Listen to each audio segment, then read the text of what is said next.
انتظامیہ کی ذمہ داری ہے۔ اٹارنی جنرل اشتر اوصاف نے عدالت سے استدعا کی کہ عمران خان ایک بار پھر لانگ مارچ اور اسلام آباد کی جانب چڑھائی کا اعلان کر رہے ہیں، لہٰذا انہیں روکا جائے۔ جسٹس اعجاز الحسن نے اٹارنی جنرل کو مخاطب کرتے ہوئے کہا کہ آپ ایڈوانس میں ایسی صورتحال کے احکامات چاہتے ہیں جو ابھی سامنے نہیں آئی۔ افغانستان میں group of friends of women نے طالبان کی جانب سے افغانستان میں خواتین اور لڑکیوں کے انسانی حقوق اور بنیادی آزادیوں کے احترام کی صورتحال پر گہری تشویش کا اظہار کیا ہے۔ اس صورتحال کے تحت مسلسل پابندیوں کے ذریعے خواتین اور لڑکیوں کی تعلیم تک رسائی کو محدود کیا گیا ہے۔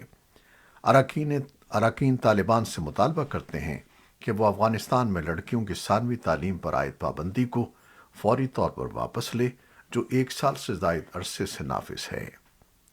اس بیان کی توثیق امریکہ سمیت افغانستان میں خواتین کے دوست گروپ کے ارکان نے کی ہے۔ کینیڈا کی حکومت نے پاکستان سے مزید 311 افغان تارکین وطن کی کینیڈا آمد کا بدھ کو اعلان کیا۔ کینیڈا امیگریشن کے وزیر شان فریزر نے ہیلی فیکس ہوائی اڈے پر ان افغان تارکین وطن کا استقبال کیا۔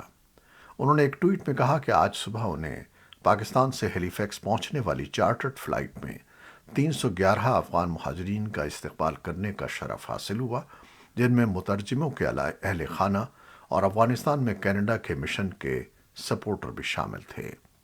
ابھی اس سلسلے میں مزید کام باقی ہے اور ہم کم از کم 40,000 افغان مہاجرین کو آباد کرنے کے اپنے ہدف تک پہنچنے کے لیے کوشاں ہیں۔ افغان مہاجرین کے اس نئے گروپ کی آمد سے قبل کینیڈا کی حکومت نے گزشتہ ہفتے کہا تھا کہ اب تک 22,581 افغان مہاجرین کینیڈا پہنچ چکے ہیں۔ یوکرین روسی حملوں کے تناظر میں آج جمعرات سے بجلی کے استعمال پر پابندی لگا رہا ہے، کیونکہ ان حملوں سے ملک میں بجلی کے بنیادی ڈھانچے کے کچھ حصوں کو نقصان پہنچا ہے۔ یوکرین کے صدر ولادیمیر زیلنسکی نے بدھ کو دیر گئے ایک خطاب میں لوگوں سے توانائی کے تحفظ پر زور دیا۔ انہوں نے کہا کہ حکومت شہروں اور دیہاتوں میں اہم انفراسٹرکچر کے لیے موبائل پاور سپلائی پوائنٹس بنانے کے لیے کام کر رہی ہے۔ یورپی یونین نے روس کو ایرانی ڈرون فراہم کرنے والے اداروں پر جمعرات کو نئی پابندیاں عائد کرنے پر اتفاق کیا ہے۔ یہ ڈرون یوکرین پر حملے کے لیے استعمال کیے گئے تھے۔ یورپی یونین کی چیک صدارت نے جمعرات کو ایک ٹویٹ میں اس معاہدے کا اعلان کرتے ہوئے کہا کہ یہ یورپی یونین کے سفیروں کے ساتھ 3 دن کی بات چیت کے بعد سامنے آیا ہے اور جمعرات کی دوپہر سے نافذ العمل ہوگا۔ اس میں کہا گیا ہے کہ یورپی یونین 3 افراد اور ایک ادارے کے اثاثے منجمد کر رہی ہے جو ڈرون کی ترسیل کے ذمہ دار ہیں۔ اس سے مزید کہا گیا ہے کہ یورپی یونین ان 4 ایرانی اداروں کے خلاف پابندیوں میں توسیع کے لیے بھی تیار ہے جن پر پہلے بھی پابندیاں لگائی گئی تھیں۔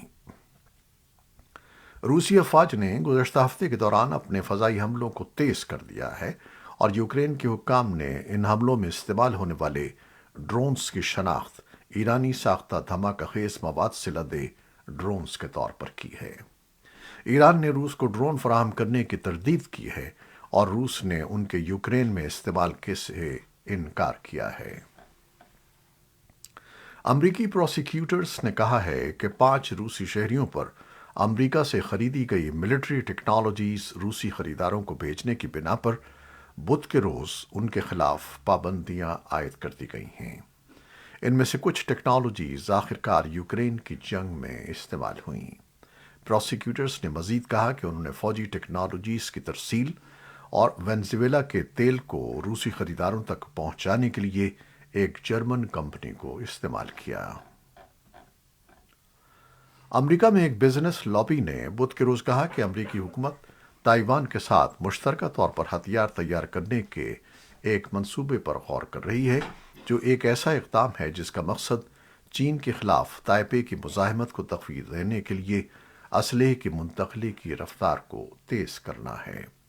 امریکی صدر سن 2017 سے تائیوان کو ہتھیاروں کی فروخت میں 20 ارب ڈالر سے زیادہ کی منظوری دے چکے ہیں، جبکہ چین نے جمہوری طور پر چلائے جانے والے اس جزیرے پر فوجی دباؤ بڑھا دیا ہے، جس پر بیجنگ اپنی ملکیت کا دعویٰ کرتا ہے۔ لیکن تائیوان اور امریکی کانگریس نے سپلائی چین میں مشکلات اور یوکرین کی جنگ کے باعث کچھ سسٹمز کے لیے مانگ میں اضافے کی وجہ سے ڈیلیوری میں تاخیر سے خبردار کیا ہے۔ صومالیہ میں مرکزی ریاست ہرشابیل میں 2 الگ بم دھماکوں میں کم از کم 21 افراد ہلاک ہو گئے ہیں۔ طاقتور کار بم دھماکہ اس وقت ہوا جب ایک سیکیورٹی چیک پوائنٹ پر کام کرنے والے فوجیوں نے ایک گاڑی کو روکا۔ یہ چیک پوائنٹ مقامی حکومت کی عمارت اور جیبوتی میں افریقی یونین کے امکاروں کی زیر ملکیت ایک فوجی چھاؤنی کے قریب ہے۔ جلال اقسی کے نائب ڈپٹی کمشنر میر حسین سید نے کہا کہ بدھ کے دھماکے میں کم از کم 15 افراد ہلاک ہوئے ہیں، جن میں شہر کے 2 سویلین رہنما بھی شامل تھے۔ ان کا کہنا تھا کہ ہدف قصبے کے 2 اہم پل تھے۔